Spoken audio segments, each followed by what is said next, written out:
And one of the teachers stood up and said, you know what? Our fathers, you're letting us down because the boy child is not doing very well. I stood up and asked a question. When you see a girl, do we refer to that girl as mommy's girl or daddy's girl? There's a while back, there's a time back whereby parents would only look at taking the boy child to school, not the girl. Yeah. Okay? For some communities, a girl is born, she's a source of wealth for the father. Now, it is that side of the community that has had this thing of girl-child empowerment, okay, being pushed more than other parts of the world. Well, for me, just to tell the boy child that you are, by design, the leaders of your space. So you need to act and behave as such. Granted, you also need to understand that you are only human beings. You're not superhuman beings. You can lack, and that is perfectly okay.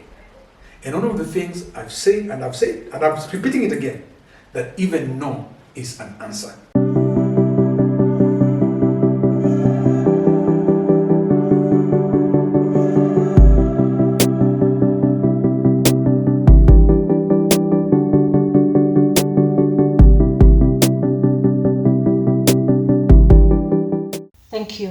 Thank you. I'm happy to be here. I'm happy to be back. Welcome, ladies and gentlemen, and the boys. Boys, let's chat. Auntie Riz, open mic. Happy times. And today we have a very exciting story to talk about, and I'll introduce my speaker very shortly. But you know, the other day we saw the news on Jackie Maribe and Joey. I don't know what your thoughts are around it. Jackie Maribe was acquitted.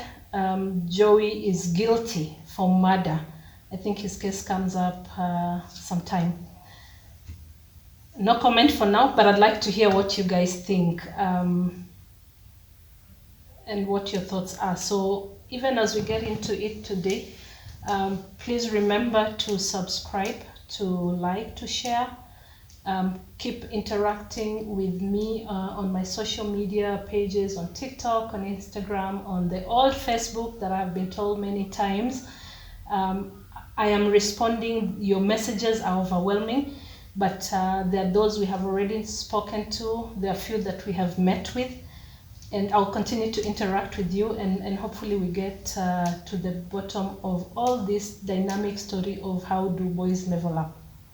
My guest today is an old friend. He's Geoffrey Shimanyula, but I call him Shim. He's a friend, but more than that, he's a mentor. I have known him for, I think, over 25 years.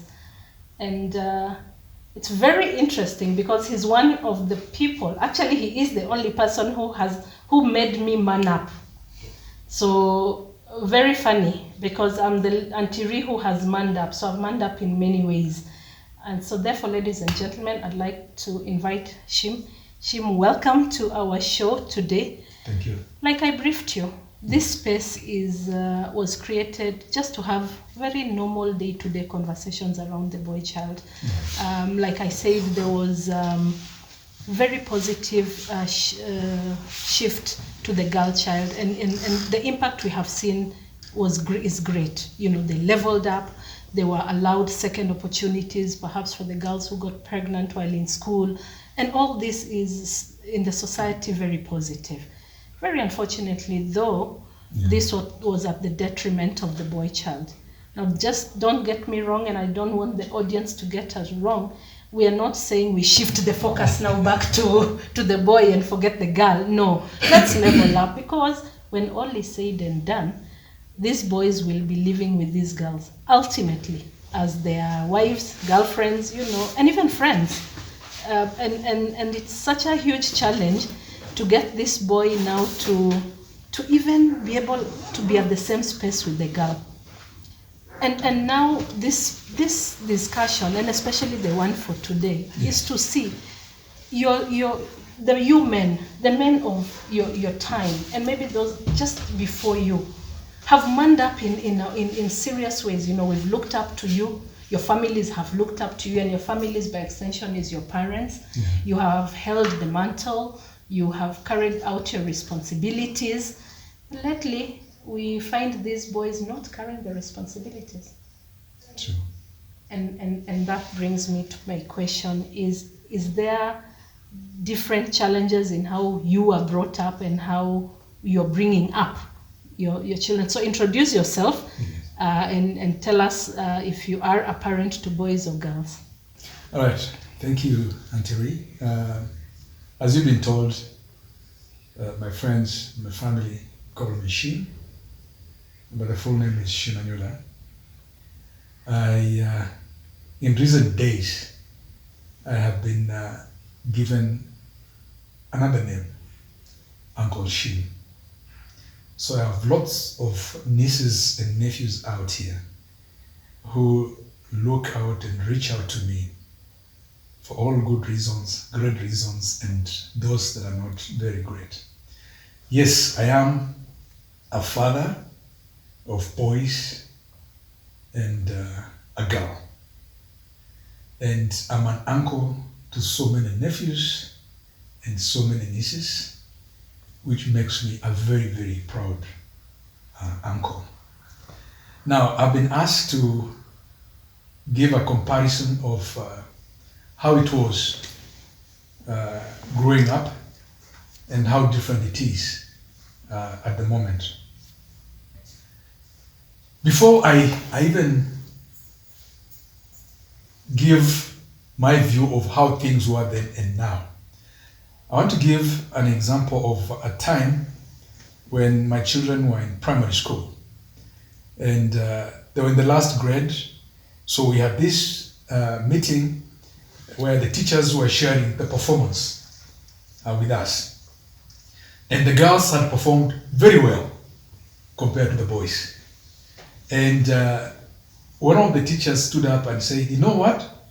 Our fathers, you're letting us down. Because the boy child is not doing very well. Look at the girl child. Look at how great. Look at all the top performers are girls. I stood up and asked a question. When you see a girl, do we refer to that girl as mommy's girl or daddy's girl? Everybody said, of course, she's daddy's girl. Then when you see the boy, is the boy mommy's boy or is he daddy's boy? Yes, yeah, that is mommy's boy. So where's the problem? So unasema the mother is failing at her The role. problem. What are you saying? You know, Sasa, you've even shifted now. So when the boy is not performing, Yeah. okay, we need to ask mommy, Yeah, mommy, what's happening? why is the boy not performing? Because the girl is performing. Yeah. Now let me take you back then how it was those days. And I remember growing up, my own father, my own late father, and may his soul rest in peace. He one day told me, my son, it doesn't matter what I do. But can I tell you one thing? You can only wear my trousers. You can never wear your mother's dress. What does that mean? Listen to whatever it is I tell you. So we grew up doing things the way Papa wanted us to do it. Because Mama was busy with her daughters. And growing up, discipline for us was a general activity for every family member. Yeah. Your uncle will find you. Community parenting. Yes. Your uncle will find you messing up. He will whip you. Yeah. Strangely enough, it is the boys who are being whipped. I don't remember ever seeing my female cousins and my sisters being whipped. We were whipped. Could it be because they broke the laws more than the girls did? Maybe we were more daring. Yeah. And we went out to try out things. Yeah. But I don't remember my sisters being whipped the way we were whipped. Yeah. I don't remember my female cousins being whipped the way my male cousins were whipped. Do you think that worked for you? For you and your generation, did that work? Yes. Did that shape you in who you are today? Let me tell you, that kiboko made me fear that let me not do the wrong thing because I'll be whipped.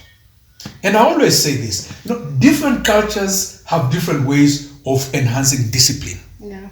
For us, those of us in this part of the world, you know very well that you fear being caned. Yeah. But right now, a child cannot be caned in school. You cannot cane your brother's son. He will take you to the cop station and whatnot. But we grew up knowing that if you do a wrong thing, you'll be caned. Because if you look at the Indians, okay, what do they fear? Your auntie will be told. You are misbehaving, we will tell your auntie. Yeah. So the mere thought that the aunt will be told, it brings this guy to the line. Yeah. And what happens in the West? They talk about you will be detained. Is it detained or what is it called? Detention. Yes. You will not leave the house. Yeah. To them, that you'll be grounded. Yes, the word is grounded. You will be grounded. And for them, being grounded is such a big deal. Now look here. If you look at your son and tell him you'll be grounded, what is that?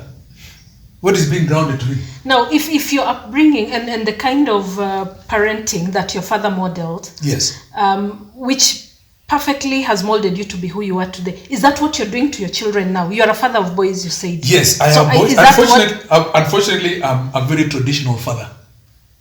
I have a traditional father in modern times. Yes. And I want to hear that dynamic. The thing is, and for me, when the guys were growing up, if they did something that was wrong, they had to I caned them. Mm-hmm. Of course, they're now adults. Yeah. And we sit down and discuss. Yeah. Okay? I caned them because I was taught that's the right way to make this thing grow up. And they knew, if you do this, Mzee will whip you. The other thing that I grew up knowing is that even no is an answer, which is a very big challenge right now. Most parents, more so fathers, do not know how to tell their children no. My child wants this, maybe you want to. But it's also because could it be because times have changed greatly, and these children, wherever they go to school, have been told to be more expressive, being open to communication. So sometimes you hear a son telling is that, relax, can we sit and talk about this thing? Yes. Can we talk about it? It doesn't need to be dictatorial. And depending on how open-minded the father is, he may not. And if he may, perhaps good enough, they get to some level of conversation. But if he's that old school type, disconnect. So what you do, of course, you don't aggressively or arrogantly put them off. Yeah. You understand that things have changed. Mm. So you sit down and sell your idea. Your answer is no, but you must sell the no answer. Mm. You don't say no, and move away. No. Yeah. You must have tact. Then do you in that no, do you have at some point a yes or compromise? Oh, of course. If it's something that is sensible enough, as a father, as a parent, and again, of course, you can't limit everything to your children and say no all the time. Yeah. If it's reasonable, you do it. Mm. And of course, most of the times, the whatever they're asking for is reasonable, and you do it. But there's those other things that are exceptional because they saw this other child, he came with this to school, daddy, I want it, and you know very well you can't afford. Mm. You say no with decency. So where do you draw the line? First and foremost, one of the things I always say that as a parent, do not unnecessarily go out of your way to please your children. Look, make them happy, make them comfortable. But it should not be at your expense. It should not be at the expense of your comfort. Mm-hmm. If it's within your reach, do it. Yeah. If it's not, say, sorry, I can't. Yeah. Yes. And this is much more than just material. Of course. Because we are talking about, Dad, can I go out? Dad, my friends are going to Mombasa. Or Dad, tonight we are having this, just because your father perhaps didn't allow you the liberty to go out and you say, look, I am who I am today, and therefore no, you stay here, we'll watch TV, there's a match, Arsenal and Karibu Achapwe, we're gonna sit here and watch it.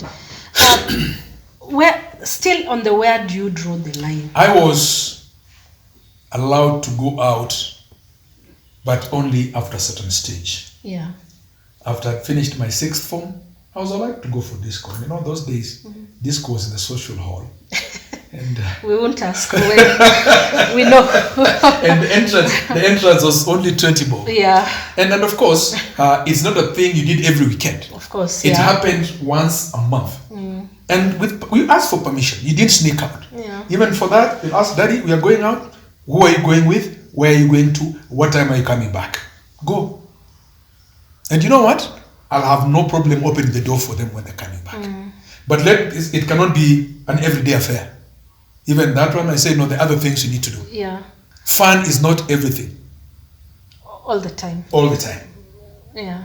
But sometimes it is. Yes, sometimes it's okay. It You give because them again, the you leeway. also want them, I'm sure as a father, you want your children to be able to socialize, Of you know, course. to be out there and, you know, just give you... They gotta see the other side of life beyond what they're experiencing in their own home. Yeah. They come back and say, Dad, I experienced ABCD. What was that all about? If I was to find myself in that situation, how would I deal with it? Yeah. You know, they will never have seen that situation had they not gone out.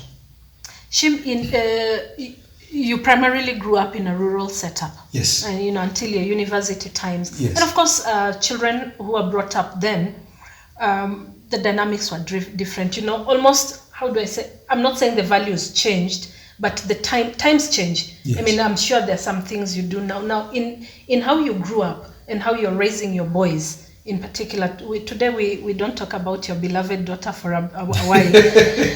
we speak about the boys. Yes. Do you think, how different do you think it is? How challenging, if you think it is it now than it was then? You know, growing up back in Mkhonje,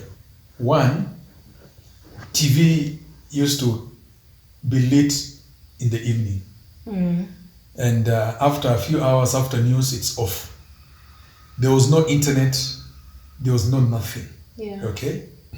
But we are in a phase right now whereby the whole world is in your child's hands. They are learning so many things from the internet. Forget about even the TV. The internet is there in their hands. They can see what is happening in Australia, Yeah. which is 7-8 hours ahead of us. They can see what is in California, which is another 10 hours behind us, while seated here. And then they have to marry that and integrate with the local environment that they're having. Yeah. So I don't envy these guys. I don't envy them at all. Because yesterday I was talking to a friend and I was telling him that, you know what? You grew up as a Kisi. Okay? You have a child here who is growing up as a Kenyan. Because his father is from a different tribe. Yeah. They don't speak Kisi, they don't speak that other language. Okay? Now, when these guys grow up, he might get married to some other girl who is a product of an intermarriage. Maybe a Kenyan in some other country. Yeah. So the child that they bring up is not Kenyan, is not from that other country. This is a citizen of the world. Which makes me now think, Yes.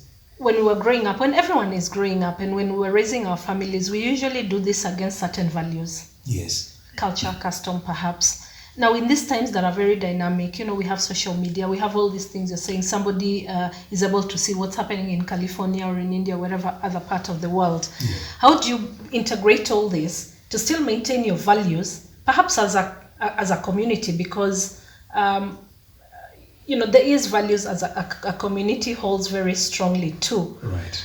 In wanting to raise these boys, and now I want to specifically talk about, you know, in the communities that we have grown, we have taught man, or the men, Yes. or the boy child as he grows into a man, to manage homes, Yes. to be the head. head of the home. Right. Now, the Western world is a little different. There is a lot of leveling, you know, where we are saying some high level of equality, which to an extent erodes that you're the head of the house. Right. How do you maintain these? How should we maintain these values without creating a conflict of the now and what we hold very strongly Right. on?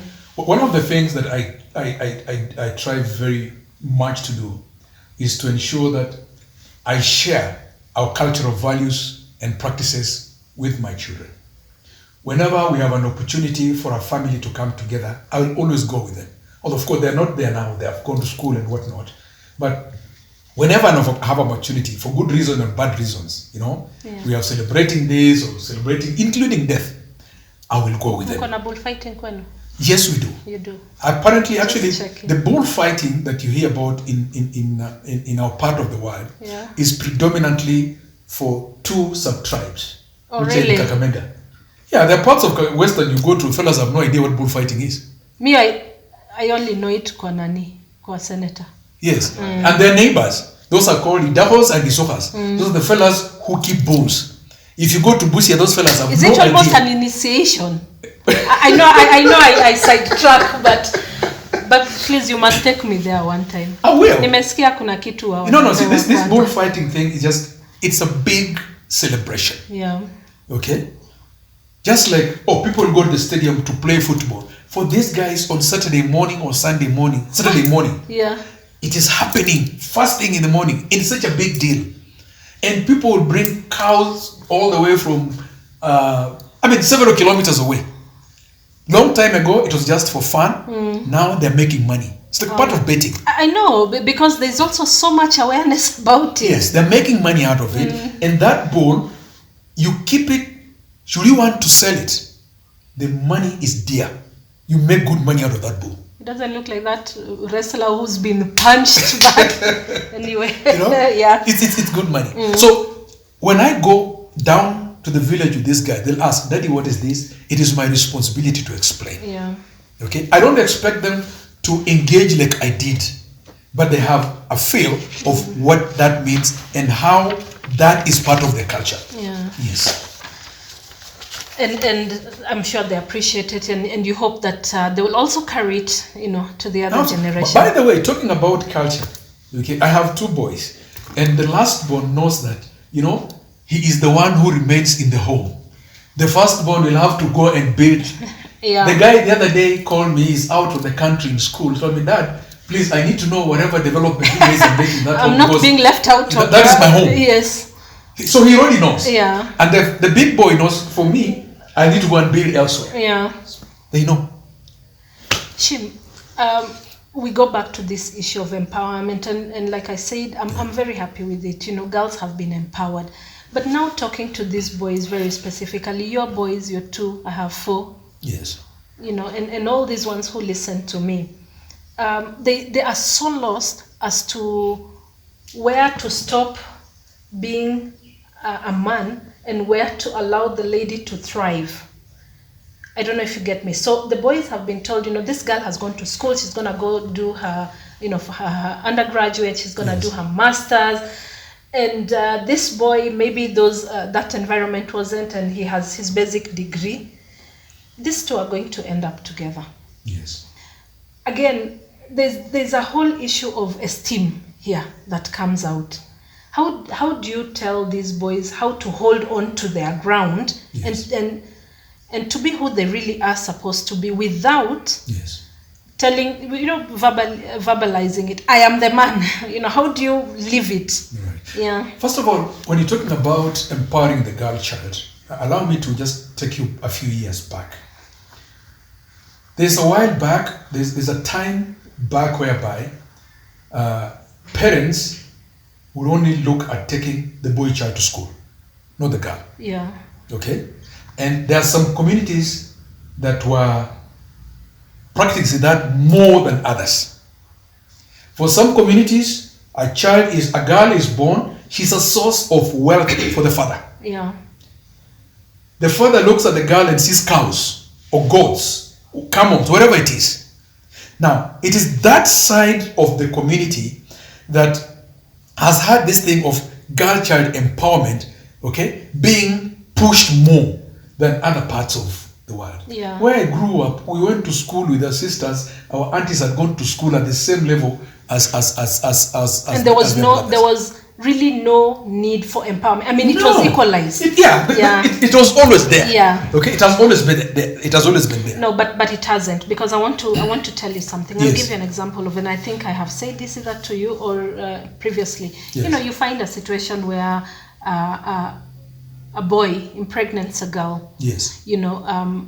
Let's say, not adults, but into high school or have just completed high school. Yeah. The girl will have the baby, of course, will be managed through all manner of NGOs, all kind of support, financial and otherwise, to have the baby and go back to school.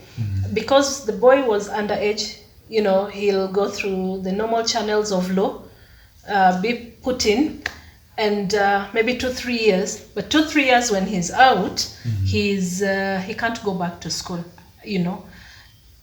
Already, we are clearly seeing, and this empowerment is in this nature. Even in terms of just support or holding or allowing second opportunities. And I want to understand, this boy hasn't been given these second opportunities. How does he pick up? Yeah, that's a big challenge. That's a big challenge to the boy child, that there was no organized way of supporting a disadvantaged boy like it has been for the girl. Yeah. The boy was left there. If you're locked up, you leave prison, maybe you come out as a carpenter, that's the best you can do. You start repairing cheap things in the neighborhood and nobody wants to relate with you. Yeah. And of course the girls were all elevated to become something else. Yeah. Even if you talk about the regions whereby people have always been seen to be equal, you find that the boy lives, that's his fourth form, okay? And he finishes, gets whatever grade D or whatever it is. What does he ask for? Baba, I want a boda. The father sells a piece of land and gives this guy a boda.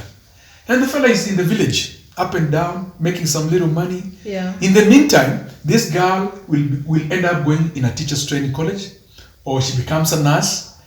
This fella of boda doesn't know that boda is a business. He will run with that thing until it runs down. He has no money to repair it. He comes back to beg from the father. Yeah. It is a challenge that is there even now. In the meantime, this girl ended up in college. She's now working. She's a teacher. She's a nurse. She's whatever it is. The boy now becomes a beggar. He turns around to say, okay, you favored the girl and took the girl to college. Here I am now, I'm begging you. That's what you wanted. It's something we need to look at. Yeah. Okay? Giving this guy a motorbike to do border business is not a solution. And that's why we're telling the boys, seek that second opportunity. Sometimes, and a lot of us are told, opportunity, you don't wait for them to come to you. Yes. If something happened and for some reason you didn't continue with the education, seek the second opportunity. Right. Go for it big, because these girls are. And I like to tell these boys something. When the girls, nimeona makanga, kuna wamama wanajaza matatu. They're even now doing things that ordinarily the women didn't do. Right. But my boys are stuck at hiyo si kazi ya mwanaume. Sasa how do we deal with this issue of hiyo si kazi ya mwanaume? Ama ni kweli hakuna kazi ya mwanaume? Really, right now anybody can do any kind of job. Really. Because I'm even seeing girls who are now conductors. I'm seeing girls who are driving matatus. Yeah. Previously, that was a male-dominated arena. Yeah. Okay, but things are changing. So we need the boys also need to accept that they'll get competition from sources they didn't expect. Which is really shocking them now. Yeah, of course. Yeah. Of course. Two, we grew up knowing that there are certain things that a man must do. For example, most if you look at our grandfathers, even our fathers, the mothers didn't work. They were at home. They took care of the children. Yeah. It is the man who brought. Okay? The mother made sure the children have been fed, they have been clothed and whatnot that the mzee brings. But now, mama leaves, baba leaves. So there's the challenge now. This guy is who takes care of them. Now we are blaming the help. This child is like this because you left the child for the help. Yeah. So we also need to get that balance. Okay, that yes, you're working, mama is working, but how do you make sure that you create time for these guys to mold them, to show them what needs to be done? Of course, the boy child is there being told you are the head of the house. What does being the head of the house mean? What does it mean? Okay, to me it's very simple. Is it making decisions or bringing the money? Being the head of the house, in my view, means you need to give guidance and direction. That people, this is where I would like us to go. But give the other members of the family, okay, the chance and opportunity to give their input. Their input could strengthen whatever idea that you had, or their input could end up changing that idea altogether because it might not be the best. So can you tell these girls Yes. to tone it down a bit?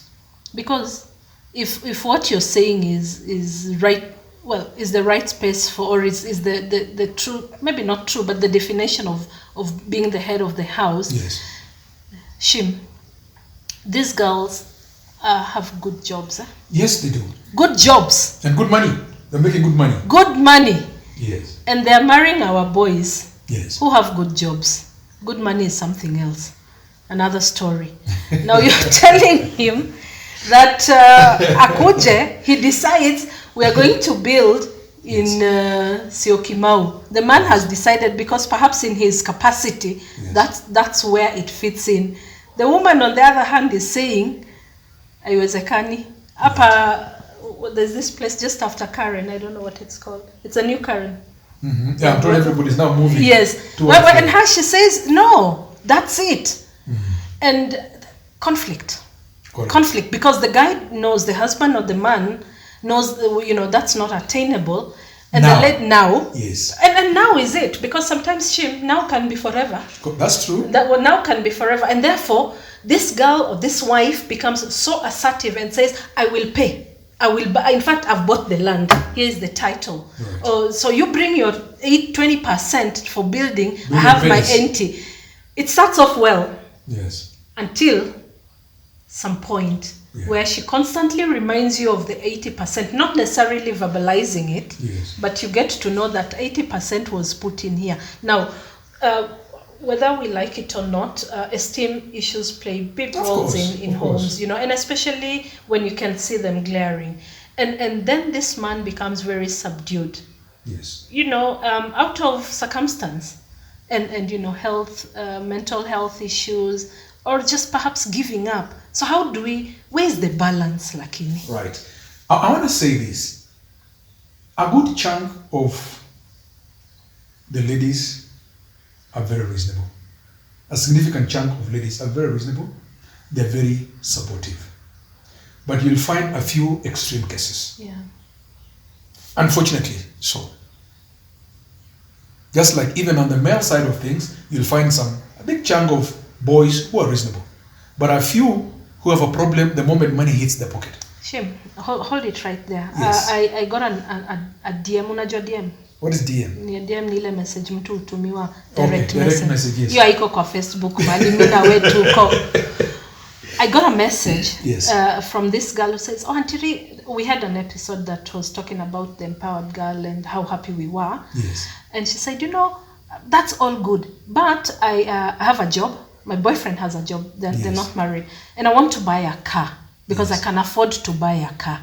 But this guy cannot allow me or doesn't allow me. Not so much because she has to get his consent, but, no, why do you need a car? You wait until I get my own car first. Yes. And then because what are people going to think? Now she's sitting here thinking, niendelee kupanda matatu? Do I buy my car? But she feels like this guy's esteem is low. Yes. And because we are here, we want to talk to boys. Yes. What would you tell him? What advice would you tell this particular boy? For both boys and girls, there is something called flexibility. Okay? Yeah. I know for men, there's the issue of pride and ego. Yeah. Sometimes it gets into our way. It messes up with our objectivity. All right? So for both the boy and the girl, you need to be able to accommodate and let go of some things. Sit down and discuss. Sit down and discuss. Look, maybe the girl is ready to buy the vehicle right now, and you as the man, you are not. You not go around with your wife's or your girlfriend's vehicle number plate on your face. Lakini, for people to know that, this one... Deep inside. Look, accept. You told her that I also want a car. Okay. Start working towards getting that car. Yeah. But don't stop her if she's ready right now. Yeah. Don't unnecessarily stop her from buying that car. And don't allow ego to overtake you. No. Be objective, stay rational. Don't let ego blur your view. Yeah. Because if she does that, you know what? Tomorrow, she might show you how she got this car. Yeah. How was she able to buy it before you? Maybe you have a plan, you have not even shared that plan with her. She might tell you, hey, honey, why can't we try ABCD? If you try that, you find that you have the car. Yes. So it's an issue of engaging and being objective. Open-minded. Be open-minded. Yeah. Don't be rigid that I'm the man. Whoever said that man must get it first? Yeah. Well, now, no one. No one said. Yeah. If you are let's say you're married, okay? The lady maybe is doing a bit better than you. That is okay. You are lucky that you have a wife, okay, who is doing well. Sit down and plan together. And I think we also want to tell these boys, support it, because at the end of the day, this is your life. So don't get into pity party. Oh no, I can't afford this. Oh, my wife drives, and then this other thing. This other thing that I always say, that a man with money in his wallet, we become very creative. We are so creative on how to spend that money. But a lady with the money in her bag, you will not even know that the money is there. She will still behave like as broke as she looked yesterday when she didn't have. Yeah. But a man, a metro pesa, even the way they bounce from the ATM, this one has money. You know the joke they say actually, when a woman tells you she doesn't have money, yes, she still has 10 chama money stacked somewhere. Yeah. I mean, there's always a woman a wife perhaps, maybe she can never be broke. But when a man says he's broke, indeed he has nothing. Indeed he has nothing. He's actually at negative because he has gone and borrowed whatever he needed to borrow. Yeah. Now he has nothing. But for a lady, there will be something somewhere. Yeah. A man walks, he has money in the wallet. He had not planned to buy sneakers. But as he's driving in traffic, there is this hawker who has, it looks nice. No. So give the chance to the lady to help you with the planning. It's spending and investing. Yeah. If you have the right lady, trust me, you can only grow. Have that other male you can go and consult. Yeah. Maybe a friend or a relative, whoever. Say, look, we are thinking of ABCD with my wife. What do you think? Okay? Chances are they have gone through that together. They will guide you. Shim is one of the guys who told me I must have money. Yeah. Not necessarily so much money, and not in the context of wanting to be, but I must have money, and I have money. Ni achama, but there's always money. No. There's once upon a time there is a leader of this country who told us that poverty is a sin. Yes. Where I am in life, I was young when he was saying that. I was like, maybe at this age, maybe younger. It's like, why is this man being so arrogant? Because he was pretty wealthy, that guy was pretty rich. And why is he being so arrogant? But looking at things from where I am right now, indeed, being poor is a sin. Is money a deal breaker?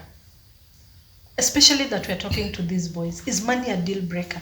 Without money, they don't have an opportunity to run homes. They don't have an opportunity to level up to their peers. Is money a deal breaker? I'll put it this way. Money is an enabler.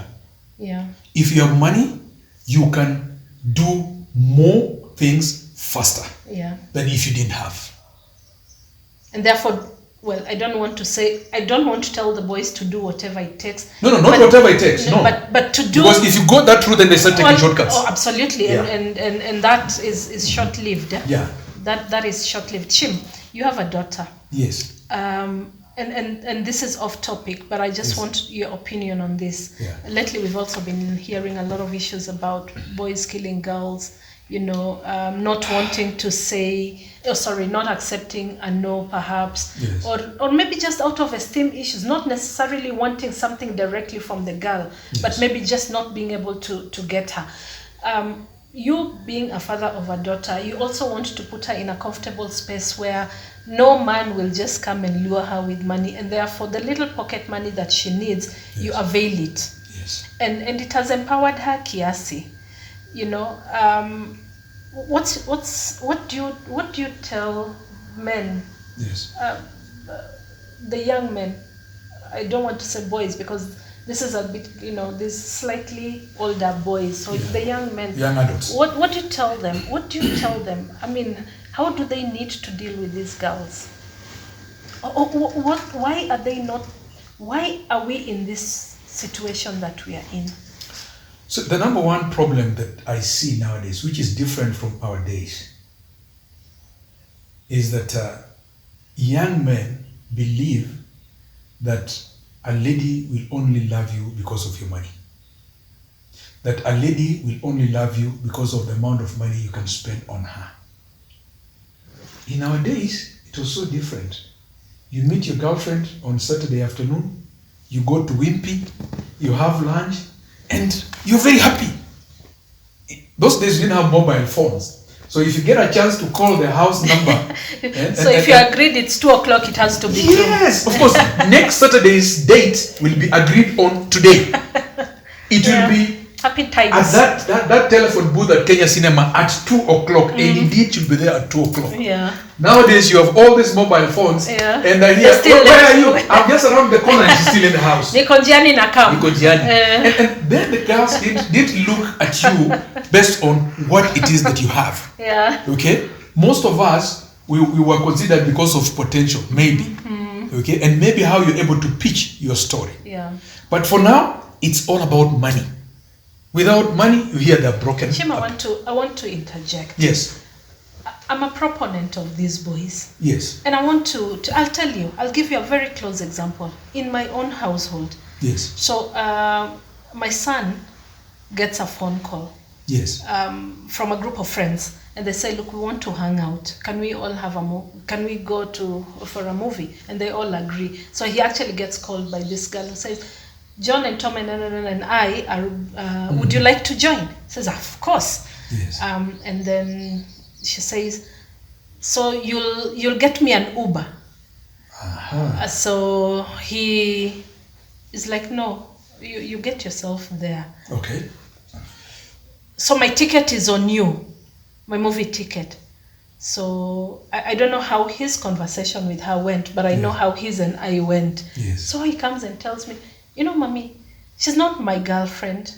Uh-huh. She's my friend, you know, but all of a sudden I have to pay for her Uber and her movie, and I'm wondering why are girls and they are age mates. Yes. That means they're all in college. Right. And if the girl and the other boys their mothers are like me, yes, I give you money on need basis. Yeah. You need money for this and this and this. You have an activity. Yes. You finance it. Yeah, and if you have to go for a movie, yes, maybe I'll facilitate it, but your movie is so much. And therefore he's asking, why are girls asking us for money and we are the same? Very, very unfortunate. For me, I have this little girl of mine, only one, okay? And when she tells me that she's going out, okay, it is my business to facilitate her going out. I don't expect her to be a burden on somebody's son or some man somewhere. Yeah. Because that's how they end up doing some of these things that are making us cry right now. Yes. Whatever is happening is very painful. It's very, very painful. Yeah. As a father to a daughter, I don't know. I do not know what I would do if this thing happened to my daughter. Because she means a lot to me. As does any daughter to their parent. Okay? She means a lot to me. Yeah. So when I see these things, and I think girls also need to change. Do not look at a boy, at a man as an ATM. If you want to live that high lifestyle, then work for it. Yeah. Ask your parents to finance it. Your parents can't afford it, but you imagine some other guy somewhere must do that for you. It is wrong. Yeah. That I will never support it. It's Yeah. wrong. And the sooner and the earlier girls accept this, the better. Leo kuna boys watasmile. Okay? Because wameambiwa Yes. don't fund No. the lifestyle You know, we would understand if you know, a girl, you know, you're both 22, 23, for she's your girlfriend, you know, you can take her out to Wimpy. Java, Yes, you can go. Java these days. Oh, nowadays, Java. there's no Wimpy Yeah, anymore. We used to go to Kenya cinema for I'm a a movie. KFC, And you see, director who amesema anyone. You see, you pay for the ticket, but maybe she might buy for the drinks and the what are these things used to eat? Yeah. This popcorn. Yeah. She might pay for the popcorn. Yeah. And when you finish, she takes a matatu back home. Yeah. But nowadays, this girl wants to take a taxi, okay? And she has no cent on her. It is wrong. And I'm telling boys this, please do not be under any undue pressure to please a girl. More so if she's not your girlfriend. Why do you want to spend money on her? Boy, child, amen. Amen. She's not your girlfriend. Why do you want to break your back to please her? And then this, before you finish, one of the things I always say, and for the boy child, remember that even no is an answer. Nobody ever say that you must say yes, yes, yes. No. Say no and be firm. And you don't have to be loud about it. Just say no. That's not my bill. I'm not paying. Do what you have to do for your girlfriend within means that you can afford and you can manage. Don't break your back to please a girl. don't break your back. Don't break your back. Don't get yourself in situations because you don't have the money. No. So it is not by force, by fire. Don't go beg, borrow, or steal. To please. To please. Because when shit hits the fan, you're the one who end up in trouble. And you've seen people being locked up for trying to do things that were not right. Maybe they're trying to please other people. Shim, last question. Yes, please. Do you think your father could have done, if they was looking at you now, do you think he did it all right? Or would you change it or make it any different in how you raise your boys now? Or everything that was done to you as you're being groomed to be a man was all okay? For me, my late father gave me a template. And the only thing I've done is to expand that template. But I will use it all over again. Shim, what happens? I know we were ending, but 2 minutes. What happens in the scenario where, and we see a lot of this because family dynamics have also greatly changed. Yes. We have a lot of, maybe not a lot, but we have more homes now that are single parent homes out of choice. I don't want to talk about out of circumstance where death because a lot of times in those setups, there's secondary help. You know, uncles step in. Yes. But now parents, women, are opting to raise their children single-handedly. Yes. Now, listening to you this whole 40 minutes, a father plays a significant role in the life of his son. True that. And helps him, gives him that template. Only he needs to feed in based on circumstances and times. In the absence of a father figure, are we saying he will be a dysfunctional man, or does the lady need to step up in a big way? You know, you have used 2 terms, a father and a father figure. Yeah. Okay? When the father is not there, let the mother try and get a father figure for this boy. Is it necessary? It is important. It is important. Trust me. Shim, I know, and you'll continue. Are you saying that sons raised by mothers only are different from those raised where there was a father or a father figure? This is what I'm saying. Where there's a father figure, this boy might learn some things that they're not able to learn just when they're with their mother. 1 or 2 things. I'm not saying everything, but they might pick 1 or 2 things from this father figure. There are some things the boy will not ask the mother. But when we see that father figure, whether it's an uncle, whoever it is, they will ask, by the way, uncle, how do you do this ABCD? Or even that father figure will look at this boy, call him aside and say, hey, look, Michael, I've seen you do this or say this. Yeah. That's not how you put it. You do it this way. You hear me? Yes. Put it this way. Remember, mothers are emotional animals by design. Yes. Okay? Mothers are just emotional. When they're happy, they'll go overboard. Yeah. When they're pissed, they start wondering, is this the mother to this child? Yeah. Okay? I've been mentioned a few times. You're not the only one. All mothers are like that, even my own. At 50-something, she still imagines that I'm that little boy she used to cane in primary school. Yeah. But the father will do things differently. So that father figure it's important. So even that mother who was, by choice, decided I'm bringing out my children without that man in my house, let her identify a brother or a cousin, okay, that the boy children can associate with. Must boy child be told to man up? Not necessarily. Okay. Not necessarily. You know, you say that when you have identified something that is not right. For example, the guy is just, maybe he's being too soft and beginning to cry unnecessarily. That's when you say things Yes, like yes. man up. So you don't necessarily have to tell a child to man up. No. Well, today we've had it. The boys have been told, raw and unedited, step up, go out there, be yourselves, jitume. So thank you very much, Shim. And just before I let him wind up and close the show, I'd like to remind you to subscribe, to like, to share, to call your friends, to send us those messages. We are listening to them. We are on TikTok, Instagram, Facebook. Go to our YouTube. Leave us your messages and comments, especially on this topic, and I'll be happy to communicate and come back. So thank you so much, and until next time, God bless. Shim, parting shot. Well, for me, just to tell the boy child that you are by design the leaders of your space. So you need to act and behave as such. Granted, you also need to understand that you are only human beings. You're not superhuman beings. You can lack, and that is perfectly okay. And one of the things I've said, and I'm repeating it again, that even no is an answer. But you must always strive to give it your level best. Half-baked is never an answer. Give your level best. When you fail, learn from that so that tomorrow you can do better. And trust me, the world will be happy with you. Thank you.